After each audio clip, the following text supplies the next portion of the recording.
Et même le gouvernement congolais, comme contre la presse en ligne, pourquoi? Parce qu'il y a du n'importe quoi, ils osent la diffuser. Or, et c'est le roman va structurer en gros. Mais t'inquiète, on va se taper de la thune. Et puis nous serions en fait de personnes respectées. Quelles sont les procédures au Bakurosa de façon qui est quatre hémorragies ou en évité pour nous? On a 4 hémorragies. En fait, pour vaincre une érosion, peut-être il faut le tout. C'est à nous maintenant de voir le tête. Ça dit, soit comment sanctionner. Et là, on a comme sanctionné. Et là, on punit. Et là, on punit. Et là, on punit. Et là, on punit. Au moment, on a que. Mais qui est bien. Il y a eu des organisations qui agi. Association Morosa qui peut. Agimelco, voilà. Je te merci d'ailleurs, Agimelco. Tout ça d'ailleurs, peine à union de journalistes, il y a web. Mais pourquoi seulement ne pas venir en aide? Pourquoi ne pas seulement venir mettre la main dans la patte de tous, enfin que tout le monde chasse les moutons noirs? Parce que Moussala, et ça Moussala Moroboye, et qu'on place Moroyo d'imiter. Bande de rebelles, bana poto. Bande de rebelles, comment vivre vie moussous autre que vie au bamba va. Bande de rebelles, l'homme comme moi. Plus facile, c'est grâce à ces métiers. Mais pourquoi ne pas structurer pour que Moussala OEP s'habille au look? Et toutes ces personnes dont ces gens qui râlent devant leur caméra, qui insultent, qui font tant que nous avons réunion, mais tu rappelles les 15. Je te jure qu'il n'y a même pas plus de 15 voitures. Bon, si on a 4, 5, 6 voitures, on a 2 motos. Mais tu regardes, est-ce que à quoi bon? On a l'impression qu'après avoir échoué dans différents domaines, il y a vie, presque n'est pas facile. C'est-à-dire au moins puisque et surtout que les Congolais apprennent en partie. C'est-à-dire que les Congolais apprennent à faire jamais au moment que mutake pena tangi loko de Congolais zalaka surtout noni otenga na bimanda ma mathématiques na bimanda ma électricité na bimanda ma filmer caméra tanga na ista ya mona ya ma osala sala ozongi ça peut akuwa na avenir sikoyo era sentir que ma technique par exemple n'était ayebi que notre électronique donc ceux qui papa otanga bien té en tout cas il va que attaque au bricoler aux aélo passé après avoir échoué dans domaine nakosala nini na minute altali ngapena moi mandefu na moi beauté mon bogar non, si ma micro. Ou atali côté. Mais comment expliquer quelqu'un ou sali médecine? Oh, neza bo asili ça na unikin, na lovanium. Médecin. Mais ok si ma micro pas que ça la musalo et puis émission ya Mabé. Il y a Sony. Le bail ma polémique sur les importantes. La polémique si elle est importante. Non, polémique il y a la place où polémique si les gars déjà va sala au stade de Marty. Bref, on est le lobo ça polémique. Bachaka mutabet à concert. Bachaka concert dans le stade de Martyrs, c'est quel artiste qui va jouer? On me rajoute du thé. 20 me route du thé. 20 me coûte. Jibe ou yemo rapportant dans l'ango. Yemo rapportant, Jibe a joué combien de fois? La cause c'est que tu as bêta qui n'a la 20. Ouais, 20 me. Et 2 jours sur 3 jours. Ah, papa, tout ce que comédie go. Glody Diasiga, la mignonne. La mignonne. Très simbelenga pro. Très simple. Ndeko mama, tala lelo koma na problème ebele, okokaka lisusu kosepelisa pe papa te. Koyoka soni te, bela merveille ba solution, po azali na ba réponse nyonso ya mituna na yo.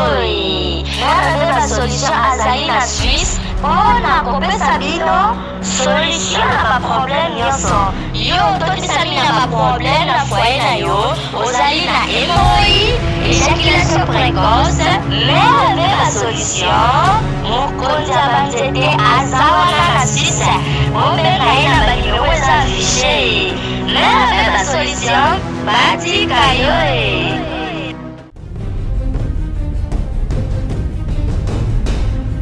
tosepela ndamu ozula teje bila basi tosisi alile ozokende nango koboma ngai eloko nini yango ezanga mitata yo moko te ozwingaki pa epistole eloko nini ezanga notice bacontre indication eza te soki yo omelaka biloko ya mabe yalowi nazozelo na kati landa ngai olukaki yango osisa ntango ata posologie te libo ya podium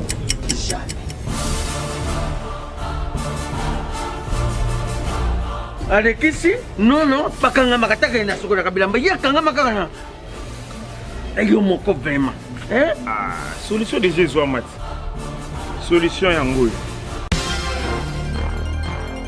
maxi Bio Café ndeni ni lisusu. Maxi Bio Café ezosala makambo ebele na nzoto ya moto. Fungolanga mémoire. Nano traité faiblesse sexuelle, hémorroïde. Ok. Solution la soir.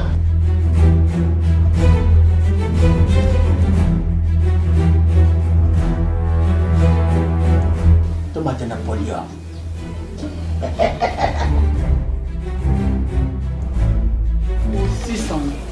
Bongo kokate.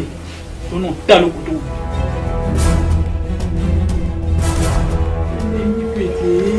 Maxi Bio Café. Nazombaka mwana. Maxi Bio Café. Ebongisi libala nanga. Rien à dire. Podium Napoléon. Pakaluya zo mwana. Maxi Bio Café à base de plantes. Essentiel maladie belé les autos. Tension hémorroïde, faiblesse sexuelle. Chers amis internautes, voilà votre humble serviteur, le combattant de la presse, Julien Botala Tala Lelo.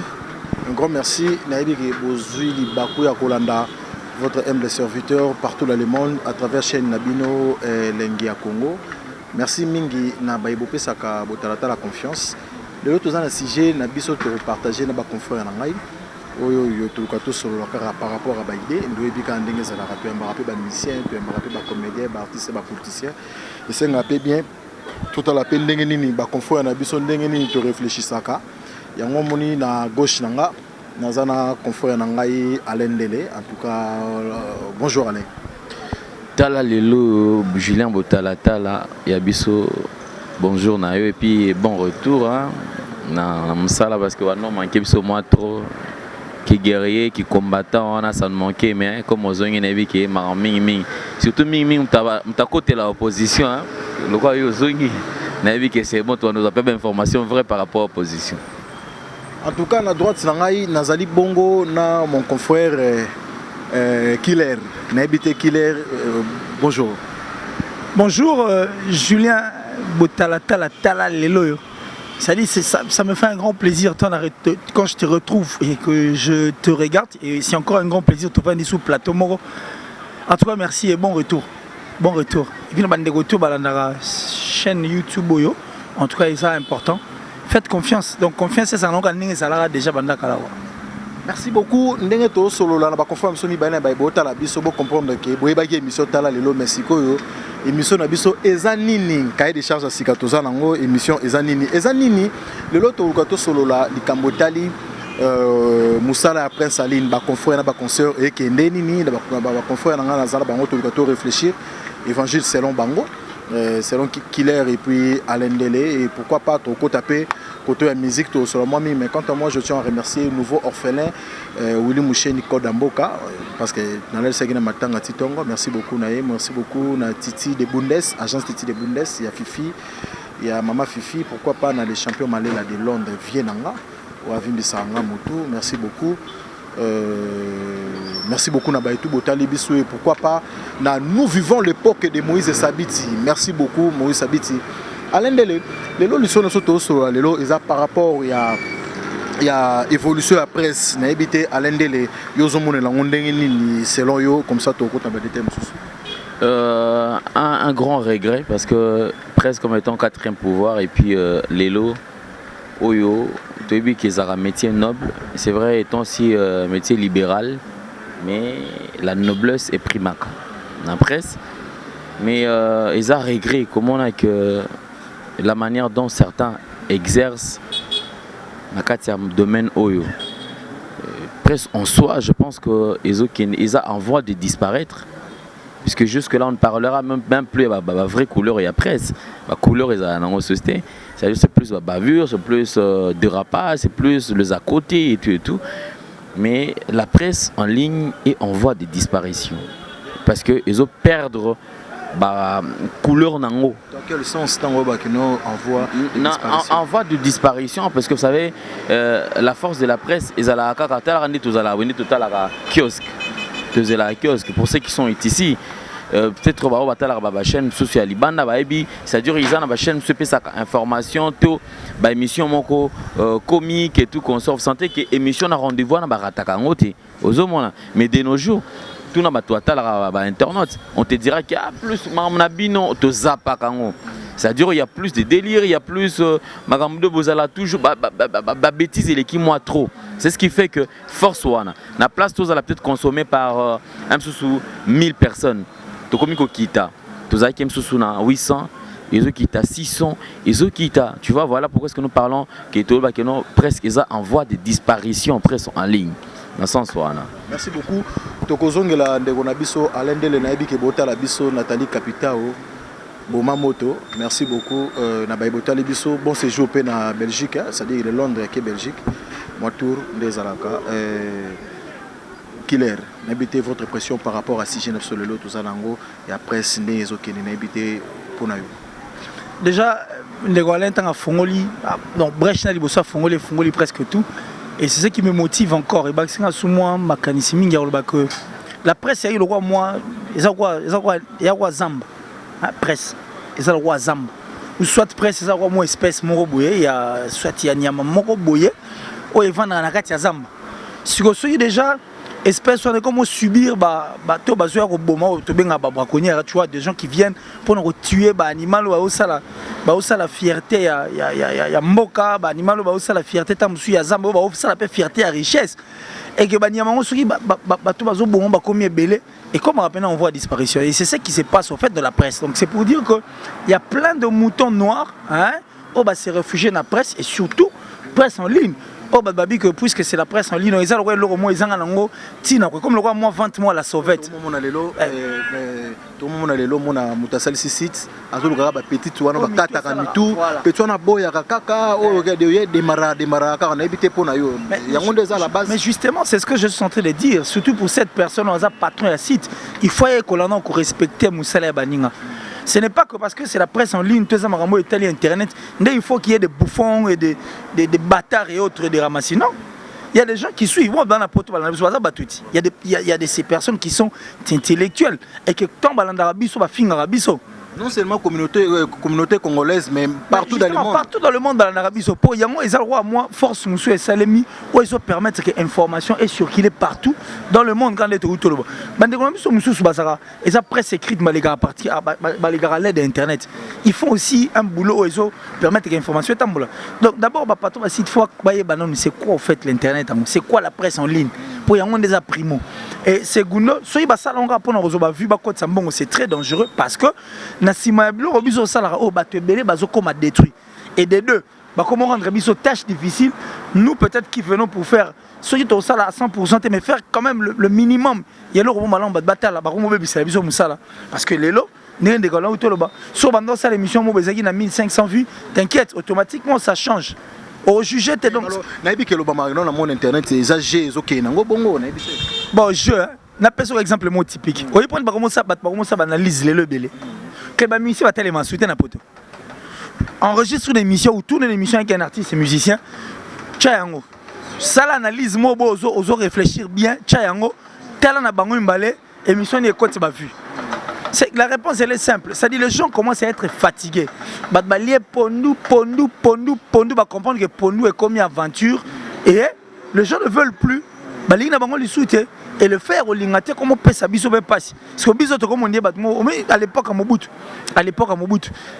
junior hein, l'époque de Mobutu aussi parce que toutes les années et les années plutôt de Mobutu ou les années Zaïre n'étaient pas toutes les années Zaïre parce qu'il y avait quand même des bons moments aussi tobito to qui ne va souvenir soit au mieux te retrouver oui livre on va noter à la junior.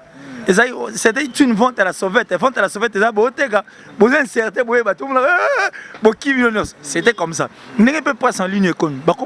C'est comme si nous vendions un truc à la sauvette pendant que tout ça, il y a bateau, et même le gouvernement congolais comme contre la presse en ligne. Pourquoi? Parce qu'il y a du n'importe quoi ils ont diffusé. Or, et c'est le roman va structurer en gros. Mais t'inquiète, on va se taper de la thune. Et puis nous serions en fait de personnes respectées. Quelles sont les procédures au Bakurosa de façon qui est quatre hémorragies ou en évité pour nous? Voilà, en quatre hémorragies, pour vaincre une érosion, peut-être il faut le. C'est à nous maintenant de voir le tête.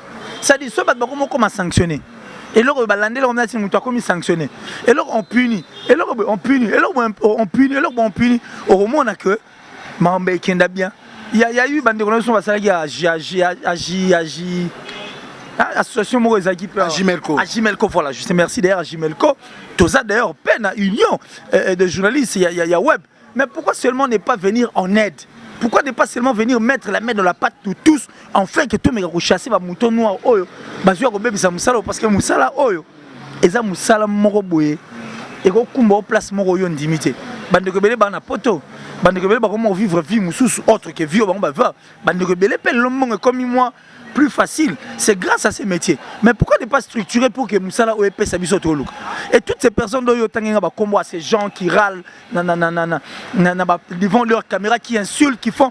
Tant que na réunion mais tu rappelles les 15. Je te jure qu'il n'y a même pas plus de 15 voitures. Bon, si on a moi 4, 5, 6 voitures, on a 2 motos. Mais tu regardes, est-ce que à quoi bon?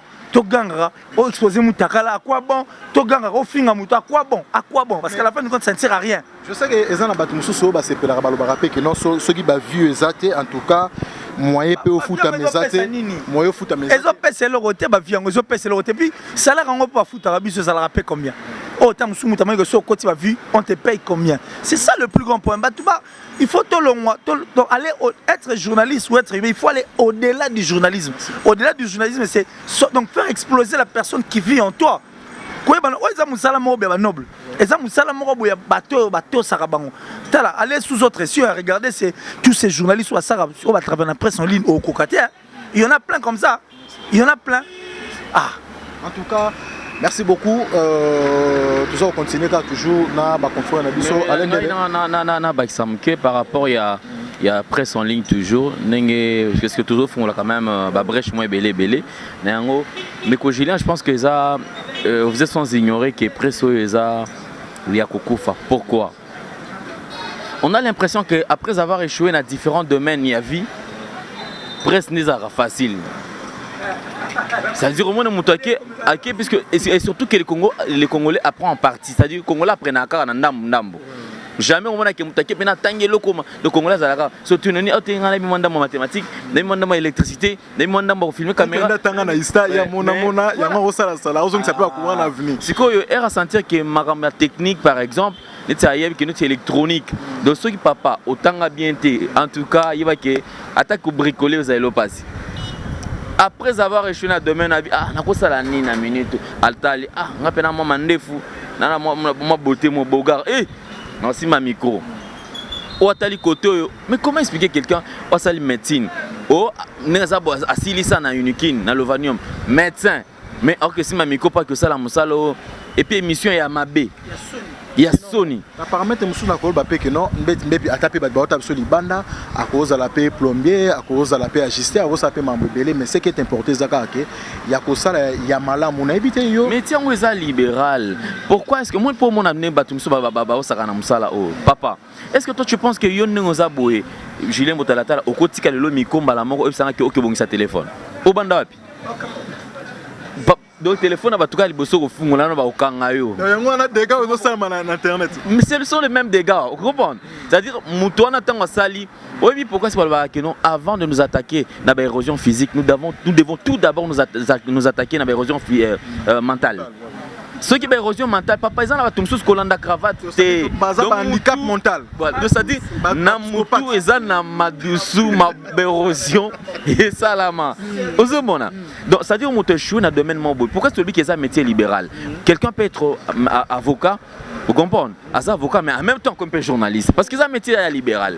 Mais pendant que ça là est l'homme, ça là, et c'est un fils qui a un principe. C'est pour ça que quels sont les principes oyoyo?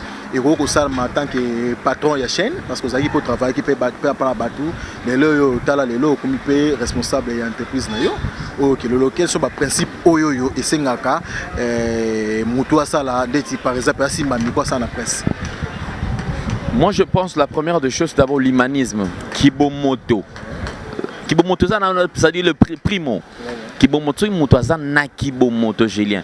à cause puisque étant moto c'est alors que moto à cause à place où à côté ba principe wana la première des choses moto il faut y ba keneza éthique et déontologie il faut y kolango atoke na efficacité tu peux aussi apprendre ça et pas Julien Botalatala à force au fond de peine na killer ceux qui bon moto ils allaient monter en humanisme ceux qui ezana kati ya moto qui quoi apprendre à qui les rayebi c'est-à-dire au moment arabe yo fan est-ce que tu vas me dire que non na université ba l'action ba annonce surtout au salaire non ils ont marambo comme ko développer ayant la maîtrise et la matière voilà dégo yé aujourd'hui maîtrise comment ko créer ba annonce na yo moko et le loso mutabani annonce ah ça c'est Julien Botalatala comment des éléments interprètent tout saut voilà babi ah ça c'est Julien Botalatala pourquoi c'est parce que aujourd'hui qui tient à maîtriser yango mais ça na mutu mususu rayi atali ba aussi annonce annonce surtout bana basi wana oyo nalobaka ke bino bapatron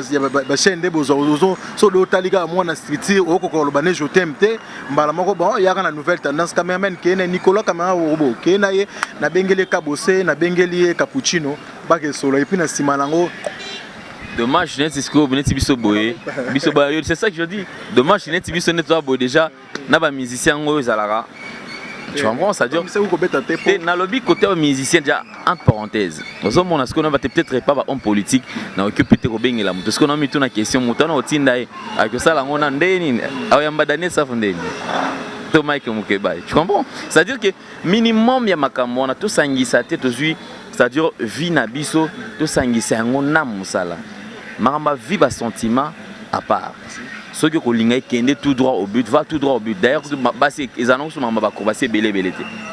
Selon nazo appel moko na Espagne et puis ndeko moko abisanga bi Botalatala ndé musano beaucoup et comme le centre de recrutement beaucoup ko ba je t'aime te komi ata moi ça zo le galanzelo et puis yo so c'est sur internet et ça lo bien olongwa chebino hein. Ça c'est l'arme de faible, oui, et ça la maman trop, et ça arme de faible. Tu comprends? Je ne pense pas que le premier nabiso à côté n'a parlé déjà sur TV depuis là. Pourquoi est-ce que proposer que pour d'autres cas comme on est dans la chaîne monté. Il a fallu jouer aux à la homme, ok, au solo, ceux qui peuvent simbi et simbi. Ceux qui simbité et simbité, bisous sur la na histoire ya kala. Et simbate, la vie continue. Et simbate. Oh, et simbité. Ceux qui simbité et simbité, papa. On ne force pas la nature. Ceux qui est simbité, mutaokufa azate. Yo qui na vie na yo. La vie continue, tu comprends? C'est-à-dire que le Congolais bazala, mais tant que ça la musala oyo, Julien, total ramena nos lobby. Vous savez, les Français ont toujours dit, oublions le passé, soignons le présent. C'est qu'à faire ça, on a présent oyo. Puisque l'avenir dépend, il y a les lots. Donc enfin l'avenir sera meilleur. Donc c'est-à-dire oublions le passé, soignons le présent et le futur sera meilleur. Ce que vous déjà mutu moko déjà au soigner présent oyoté. Futur na yo aux la meilleure ndeni. Invité au réfléchir ndeni tu impression que ani pona ko kata hémorragie wana comme ça to kota na deuxième sujet na biso. Pona ko kata hémorragie wana ki bon moto ezala en place et puis conscience ya moto na moto. La première chose c'est moto ayebi déjà que nous ngana sala mabe. Auzana facilité à quoi prendre. Mais lorsque les gens ne veulent pas pour nous basi à poto, mon téléphone a bien, ma bakambu basi pe et comme moi pour nous mon mobile à poto, la réalité c'est belé. Il faut voir la suite de tout ça. On doit comprendre. Et ni kolobaté parce que killer abali moi c'est à poto nenga qui il faut nécessairement faut na bala et vous comprenez mutuna chemin na c'est pas pour yo moni wa bingo Julien Botalatala o Alain o killer mutuna o nzambe a chakati na bada de naissance na bane et keseni. Vous comprenez? Ba famille pe ekeseni donc ba tout ba sala biloko na ba keno eza yango te mutu akoki ko gagner vie na eloko azo sala ceux qui kaka tche sérieux donc ceux qui sont là na ko sa monte kende wa pique o kende fasik seulement ceux qui offendent quelque part okokipe ko apprendre pour ça la makam puisque ba message ya lendele oui parce que ba biso on a un seul professeur par excellence ezakaka expérience donc so na fan na Julien Botalatala oza na expérience na kokipe ko gagner to poko bongisa maramnanga tout en respectant parce que ya ko yaki awalaxan ki awa keba libulu nga na osote tu vois biso pe bandeko muso pe balaxa biso voilà donc ndetinga ina kuta pe killer na presse na kuta Paul Mopasula omoni déjà bandeko nyonso tout oyo to travailler na bango bayebi neti yango nazolo ba ke mutu so singa keno Alain oyebi ke soko sala musala on a l'impression comme si c'était Marius parce qu'on a eu le temps de travail.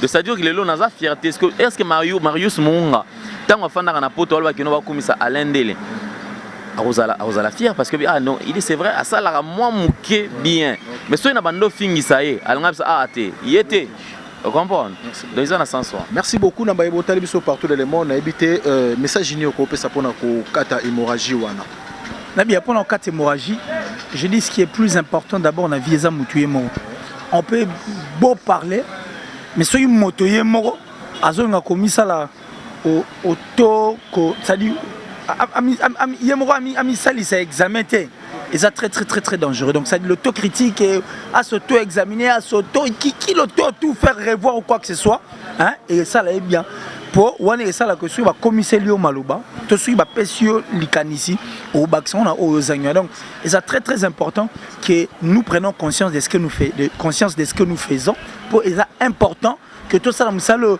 na banenga et puis surtout ça musalo banenga bien au moins les bâtons va comme respecter biso et ça va encore donc donc considération makasi mais bamona yobo et bamona kimbe bamona jazz babi ping pong bamoni matika songo babi mado repomba bamona alendele babi oyo c'est normal parce que nous ne voulons pas respecter notre métier et le tout moi je connais un cordonnier qui a sa parcelle.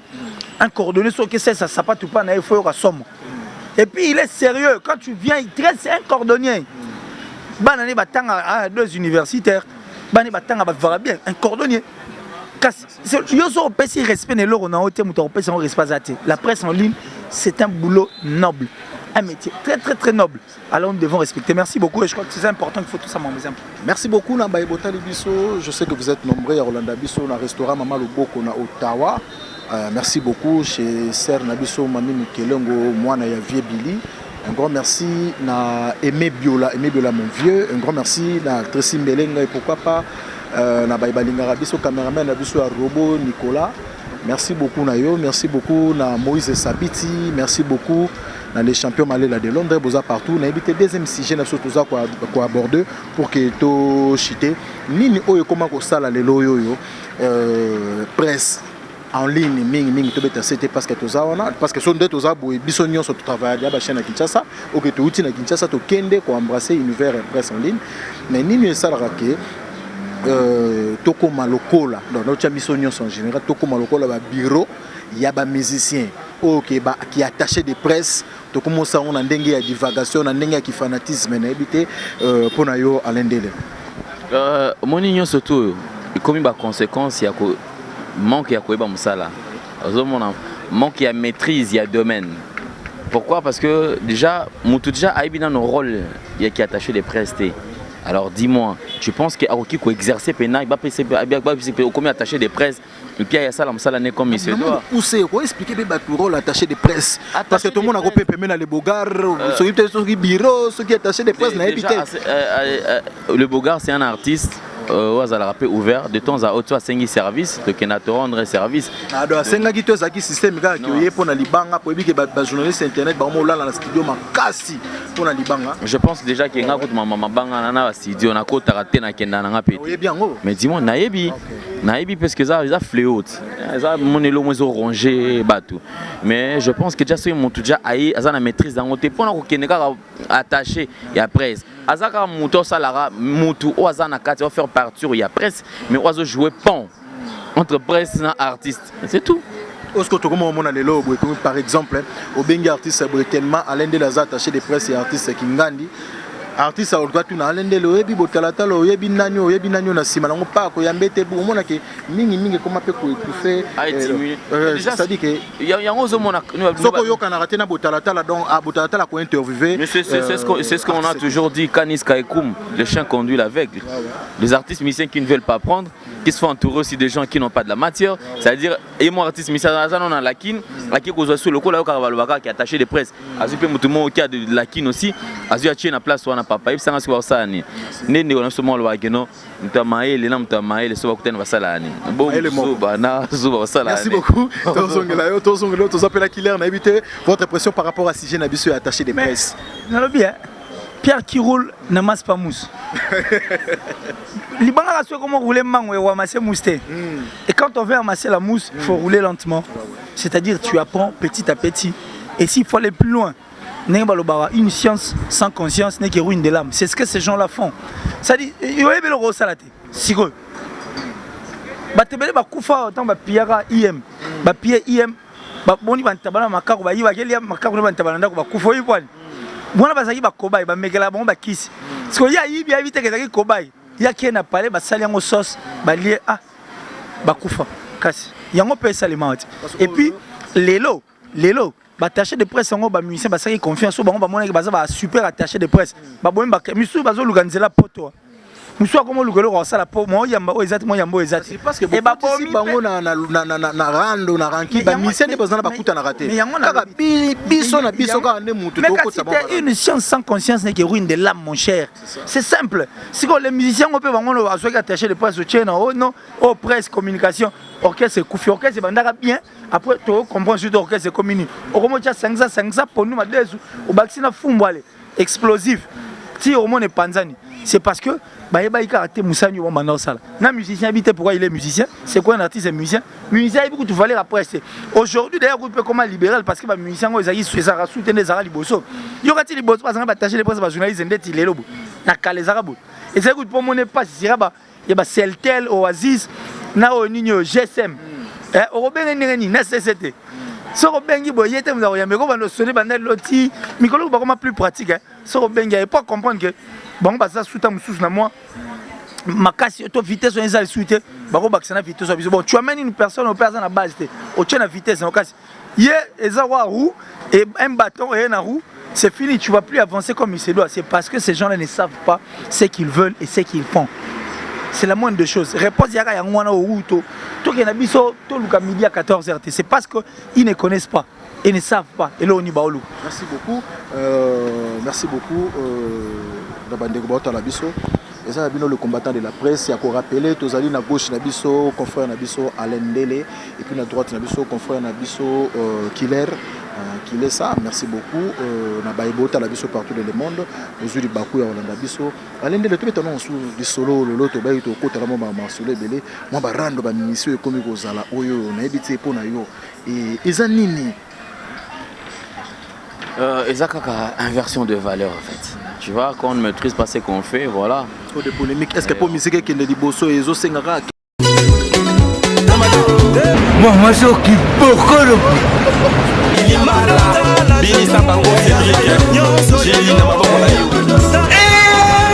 batata ba mama bandiku. Na landi esima.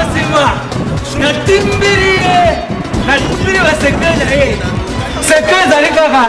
Timbela barbi awa toza zomuna oyo izali pana kukuma lukola mwasi simekoli mwe kibokoro yango oyo podo bazokela awa toza kibokoro mwasi simekoli bi oyo eza ya mwana mboka omona ngo simekoli mini ekoleka collant ekoleka de soki otiango o utiliser omoni a les formes stop ongana kalangao poitrine place qui ndenge nini te balobi vetu makambo au sentir que autoza nzoto makasi ndenge nini na atoza solution makambutu on va voir ça comme le quoi maki allô awatoza je veux la pommade bocho je veux le suppovita plus je veux le sirop bobaraba et voilà oyo pommade ya kopakola dans quelque temps okomona nzoto na yo mobali ezongi mpenza ndenge nzambe akanaka ezala totuna peni voilà yo lingi français trop pour ozala na forme awa toza moto esalakaki lokola lia ezala boye awa toza nde moto esalaka mabili nanga. Voici le produit magique, le miracle en lui-même, Awatoza Simekoli.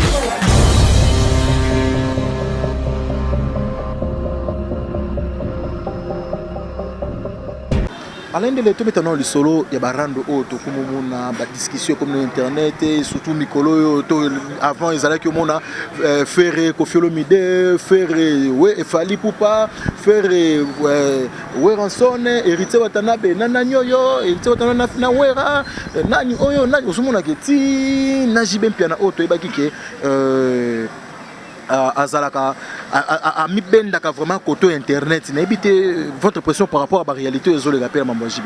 Et je crois quand même que manque à maîtriser à domaine.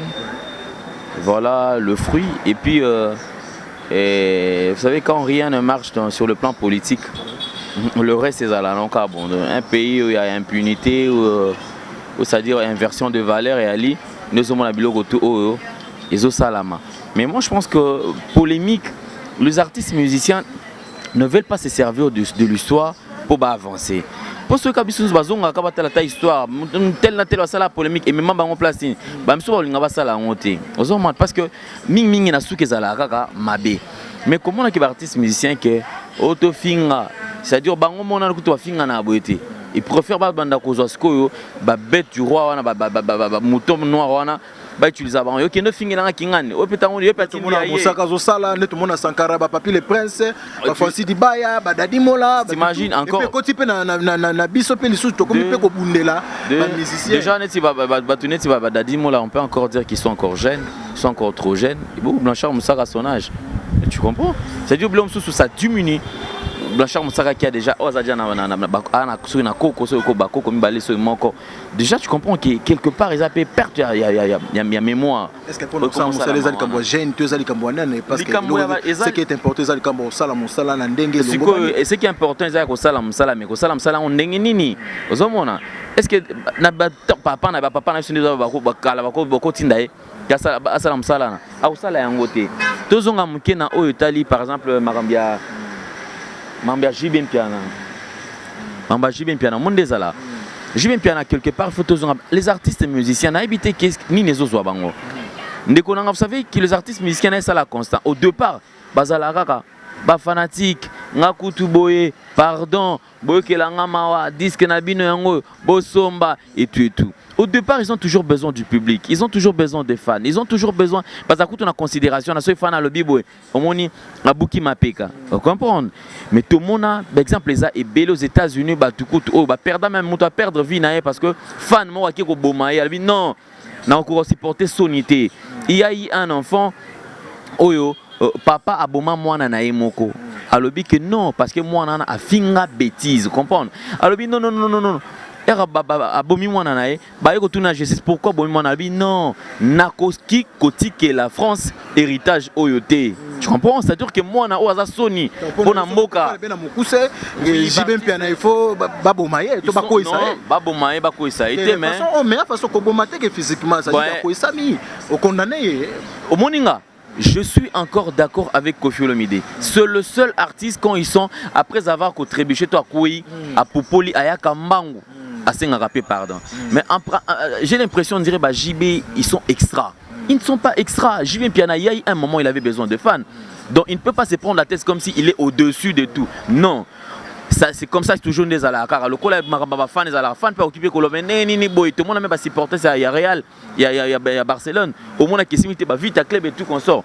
Mais Bango, Bakoki, qu'on se permet, Taranabilo, qu'on a été, ils ont perte de vitesse.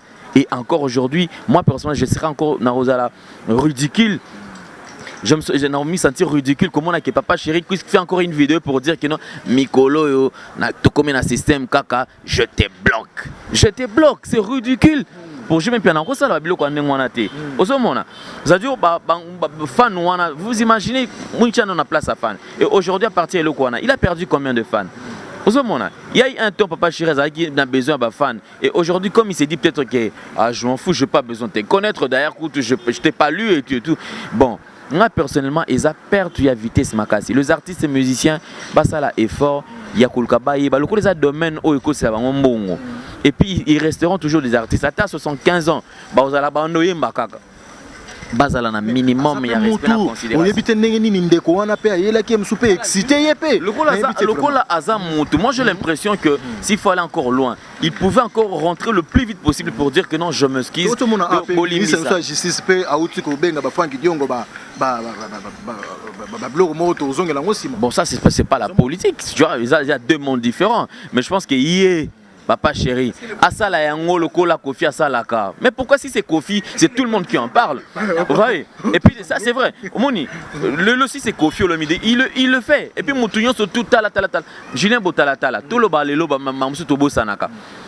Artiste c'est Kofi Olomide, c'est le seul artiste où on a fait la communauté congolaise partout à travers le monde. Ceux qui m'outoisent na maramso ngol ba le contraire aya na plateau. To abingayo. Le seul artiste où aza capable de consommer 75% ya fête. Abandi ko beta fête mobimbati souka. Le seul artiste le plus consommé dans la manifestation en fait.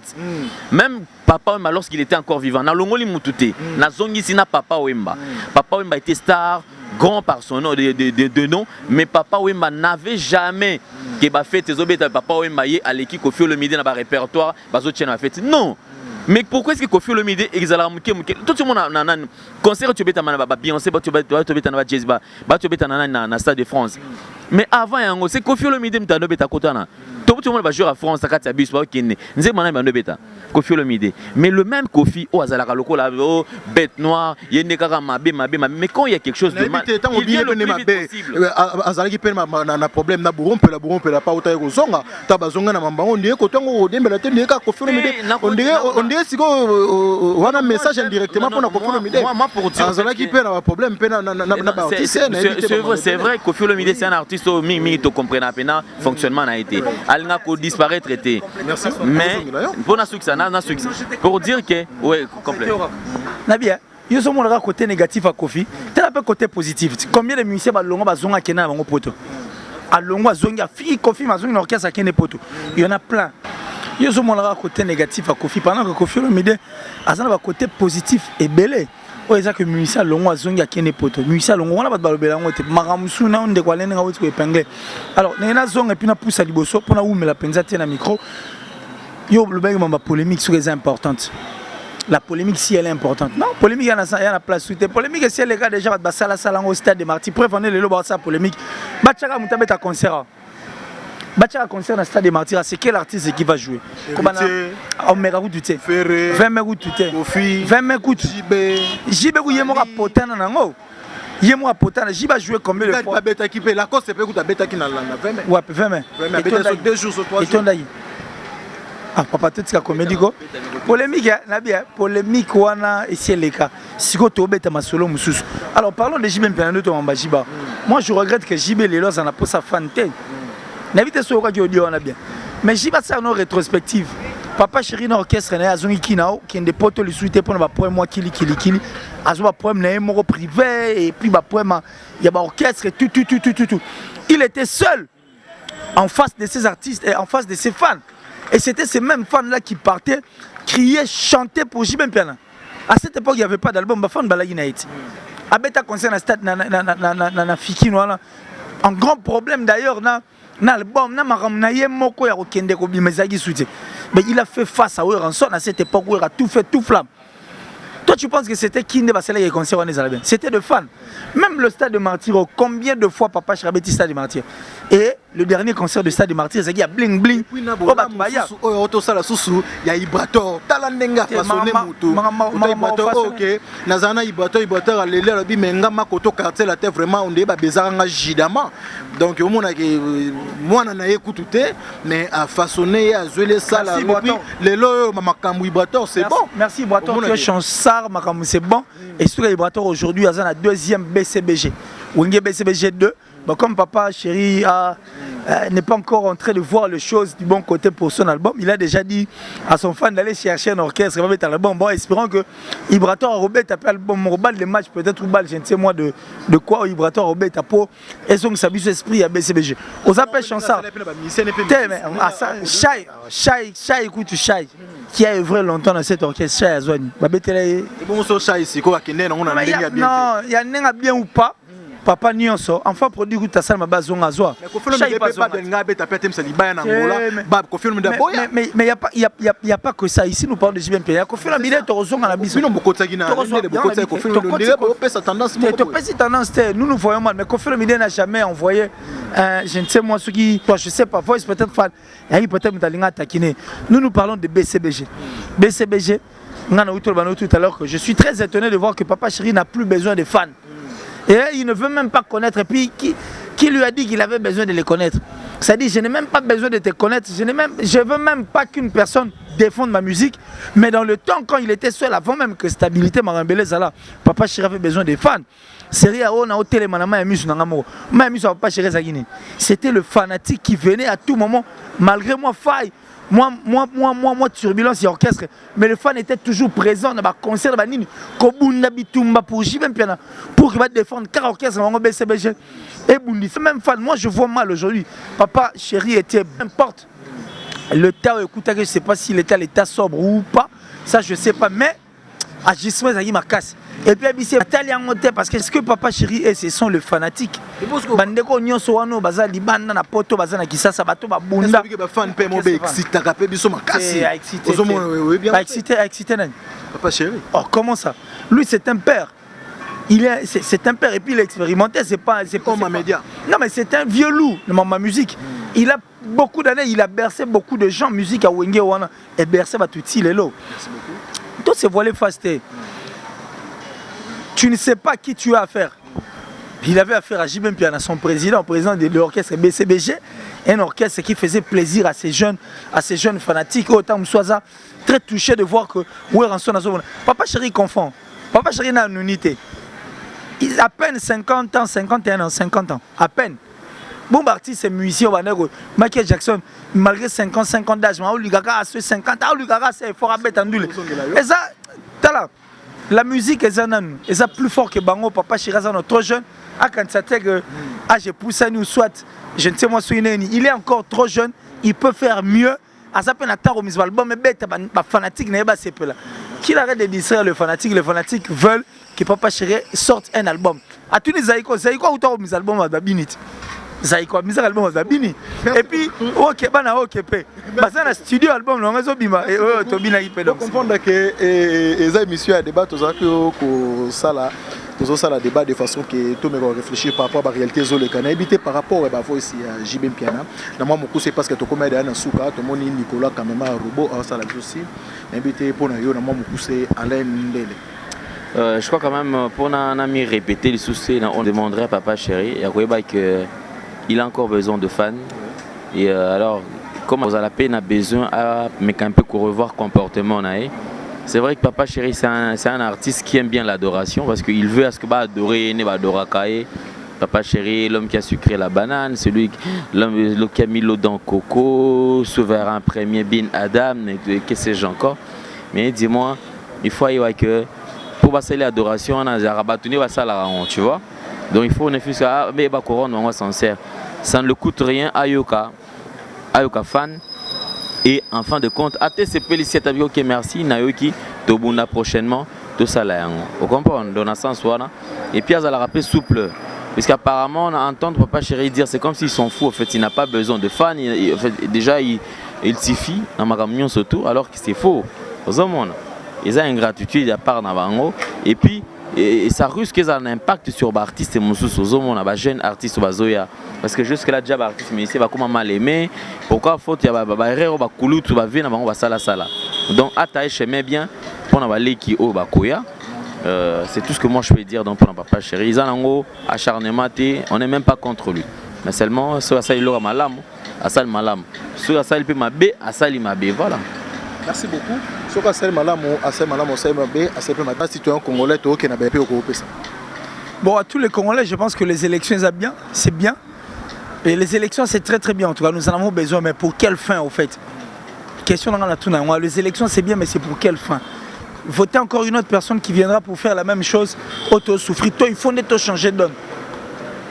À venir entre Mabour et Nabiso, comme je l'ai toujours dit, tout c'est lui qui gâche à sa jeunesse, oui, sa vieillesse.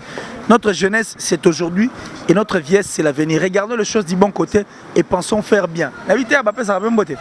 tozonga na biso no mpona mbote nayebi te alendele nayebi te mpona baélection koloba nini biso ezalaka kaka nayebi te alendele mpe akosa mpe bombe eyindi urgent crash mpona je crois quand même toi.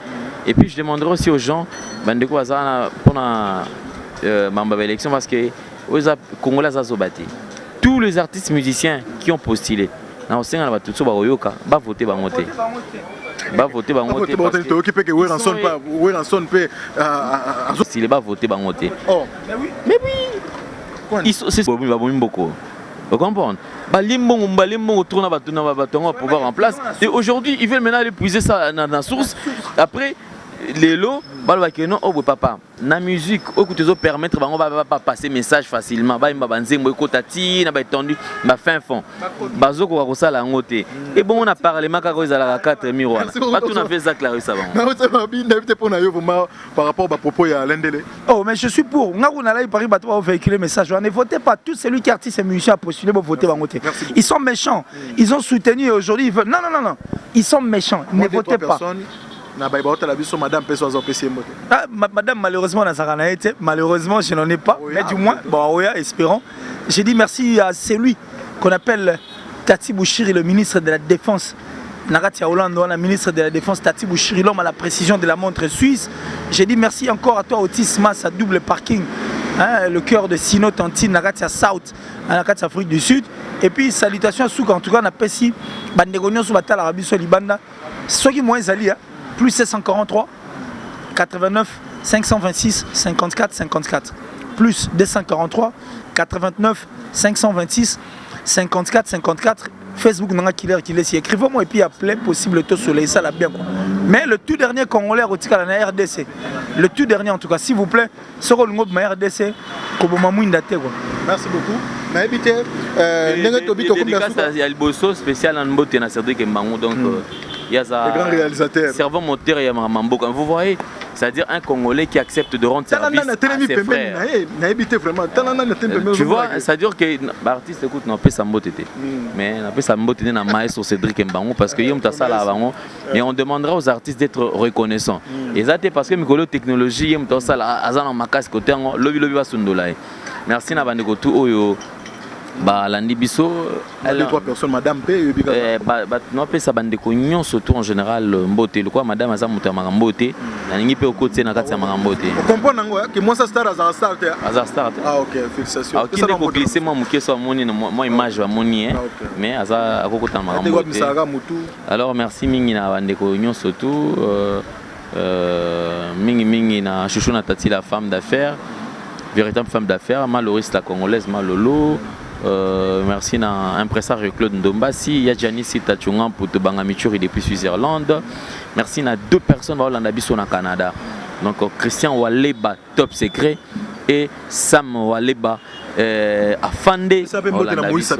Moïse Sabiti. Nous vivons l'époque de Moïse Sabiti. Chacun a son époque, mais actuellement, c'est l'époque de Moïse Sabiti. Robo ya Italie raka. Tala lelo robo ya télé parce que to banane ya lelo te merci beaucoup na Jaffa Nzengo na Belgique. Na bossa na mutumo ko Nicolas Mokonzi na pele ka parler donc batutu na pesa pembote na ba itu batali biso partout dans le monde. Un grand merci na bino nyonso bo s'abonner na chaîne na bino. Simbelenga na Claudie Diasuka mbote bele place bola na biso. Merci beaucoup na ba itu.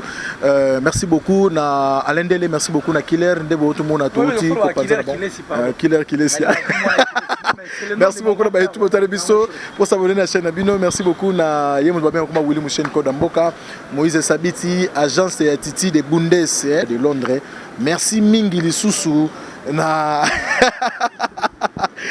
ah tantine botalata la peso ba mode partout donc vous s'abonner na Nathalie Capitao boma moto Nathalie Capitao merci Glody Diasiga la mignonne la mignonne très simbelenga pro très simbe